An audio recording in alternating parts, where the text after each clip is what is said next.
अब करेंगे हम अपना नया टॉपिक री इशू ऑफ शेयर्स। देखो बेटा, कंपनी जो शेयर फॉरफिट करती है वो शेयर्स जिसका पैसा वो रिसीव नहीं करती, फिर वो क्या करती है, उन शेयर्स को वापस से री इशू करती है। किसको?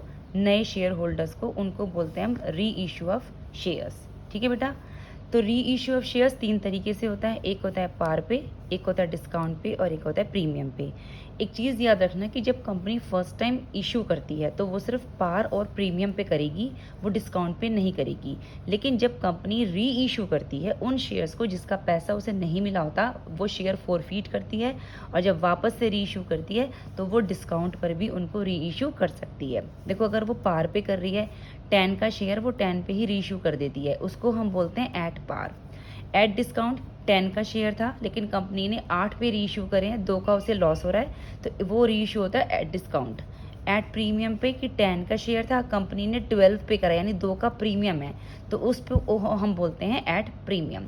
यहाँ पे एक चीज़ इंपॉर्टेंट है कि जो मैक्सिमम डिस्काउंट है वो कितना दे सकती है, जितना हमारा अमाउंट ऑफ फॉरफीचर है उतना ही वो मैक्सिमम डिस्काउंट दे सकती है।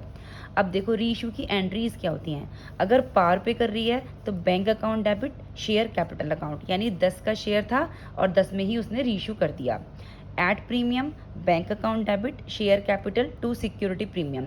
10 का शेयर उसने किस में री इशू करा है? 2 रुपये के प्रीमियम पे, तो शेयर कैपिटल में 10 आएगा, सिक्योरिटी प्रीमियम में 2 और कंपनी ने बैंक में कितना रिसीव करा? 12। अगर वो डिस्काउंट पे री इशू करती है तो bank account debit, share forfeiture account debit to share capital, यानी 10 का शेयर था, कंपनी के पास सिर्फ 8 रुपये आए हैं री इशू में, तो 2 रुपये का कंपनी को लॉस हुआ है जो हमने शेयर फॉरफीचर अकाउंट में डाला, और ये शेयर फॉरफीचर अकाउंट क्या है? कंपनी के लिए लॉस होता है। अब देखो, इसमें एक नोट लिखो कि आफ्टर री इशू, मतलब री इशू करने के बाद जो भी अमाउंट हमारा फॉरफीचर अकाउंट में रह जाएगा उसको हम कहाँ पर ट्रांसफ़र करेंगे? उसको हम कैपिटल रिजर्व में ट्रांसफ़र करते हैं। देखो, एक क्वेश्चन देखो कि mister x having 1000 shares of ₹10 each, application 4 रुपये का है, अलॉटमेंट 3 रुपये का है, फर्स्ट कॉल 2 रुपये की है और सेकंड कॉल 1 रुपये का है, और मिस्टर एक्स ने अलॉटमेंट, फर्स्ट कॉल और सेकंड कॉल पे नहीं किया है। तो सबसे पहले क्या करती है कंपनी? इनका अमाउंट जो है वो फॉरफिट कर लेती है, ये शेयर फॉरफिट कर रही है वो। तो फॉरफीचर की एंट्री क्या होगी? शेयर कैपिटल अकाउंट डेबिट, क्या क्या नहीं दिया उसने? अलॉटमेंट, फर्स्ट कॉल और सेकंड कॉल नहीं दी, तो to share allotment, to share first call, to share second call और to share forfeiture. Called up value कितनी है? यानी कंपनी ने सेकंड कॉल तक पैसा मांग लिया, यानी 10 के 10 मांग लिए हैं, तो 1000 इंटू 10 कॉल्ड अप वैल्यू है 10,000। अलॉटमेंट हमारा 3 रुपये का है तो 1000 इंटू 3। फर्स्ट कॉल हमारी 2 रुपये की है, 1000 इंटू 2, और सेकंड कॉल हमारी 1 रुपये की है, 1000 इंटू 1। अब इस 10,000 में से जब हम ये 6,000 हटा देंगे तो ये जो 4,000 हमारा बैलेंस आया है, ये आया है हमारा टू शेयर फॉरफीचर, और ये कंपनी के लिए प्रॉफिट होता है।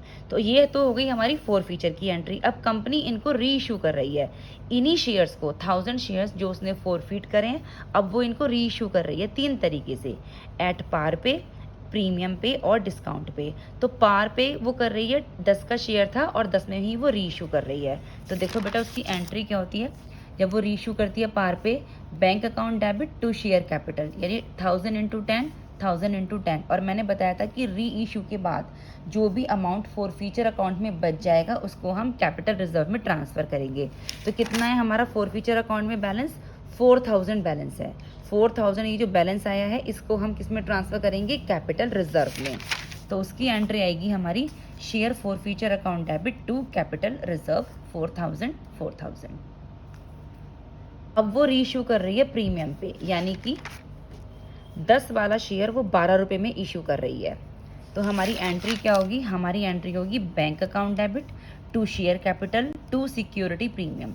1000 का शेयर है, 10 रुपये उसकी वैल्यू है, 2 रुपये का प्रीमियम था टू सिक्योरिटी प्रीमियम, और कंपनी के पास कितना पैसा आया है बैंक में? 1000 इंटू 12, यानी 10 का तो शेयर था और 2 रुपये का प्रीमियम है, यानी 12 रुपये के हिसाब से कंपनी के पास पैसा आया है। फिर वही एंट्री होगी री इशू के बाद, हम फॉरफीचर अकाउंट को कैपिटल रिजर्व में डाल देंगे, share forfeiture account debit to capital reserve, same वही एंट्री। ये 4000 जो हमारे फॉरफीचर अकाउंट में थे ये कहाँ चले जाएंगे? ये चले जाएंगे कैपिटल रिजर्व अकाउंट में। एंट्री है कि उसने री इशू करा डिस्काउंट पे, यानी 10 वाला शेयर उसने 8 पर री इशू करा है, 2 रुपये का कंपनी को लॉस हो गया। तो एंट्री क्या होगी? Bank account debit, share forfeiture account debit to share capital. देखो, 10 का शेयर था, कंपनी ने 8 में रीइश्यू करा, यानी कंपनी की जेब में 8,000 रुपये आए हैं। 2 रुपये का कंपनी को लॉस हो गया है, जो हमने शेयर फॉरफीचर अकाउंट में डाला, ये कंपनी के लिए लॉस है। ठीक है बेटा। और इसके बाद अब देखो यहाँ पर इंपॉर्टेंट पॉइंट ये होता है कि जब हम रीइश्यू करते हैं उसके बाद फॉरफीचर अकाउंट के बैलेंस को हम कैपिटल रिजर्व में ट्रांसफ़र करते हैं। अब हमारे पास यहाँ पर 2 बैलेंस हो गए फॉरफीचर के। एक बैलेंस तो ये है जो कि हमारा प्रॉफिट है, और एक बैलेंस ये है जो कि हमारा लॉस है।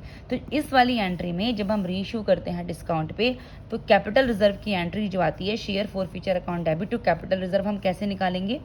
पहले हम लेंगे फॉरफीटेड प्रॉफिट। कितना है हमारा फॉरफीटेड प्रॉफिट?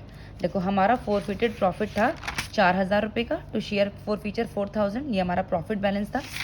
पहले हम लेंगे फॉरफीटेड प्रॉफिट, इसमें से माइनस करेंगे जो भी हमारा फॉरफीट लॉस है। हमारा फॉरफीट लॉस कितना है? कंपनी को कितने का लॉस हुआ है? 2,000 रुपये का। ये रहा शेयर फॉरफीचर लॉस 2,000 रुपये। फॉरफीट प्रॉफिट में से फॉरफीट लॉस माइनस करेंगे तो जो हमारा आंसर आएगा अब वो हमारा कैपिटल रिजर्व का बैलेंस होगा, वो हमारा कैपिटल रिजर्व की एंट्री में जाएगा। 4,000 का हमारा फॉरफीट प्रॉफिट था, 2,000 का हमारा प्रॉफिट लॉस है।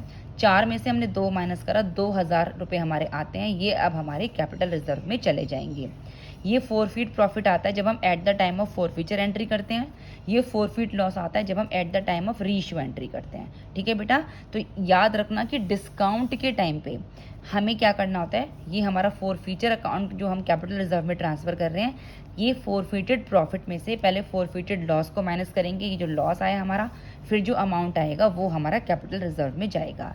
लेकिन प्रीमियम के टाइम पे और पार के टाइम पे जो भी हमारा ये फॉरफीचर का प्रॉफिट है वही हमारा same as it is capital reserve में ट्रांसफ़र हो जाता है।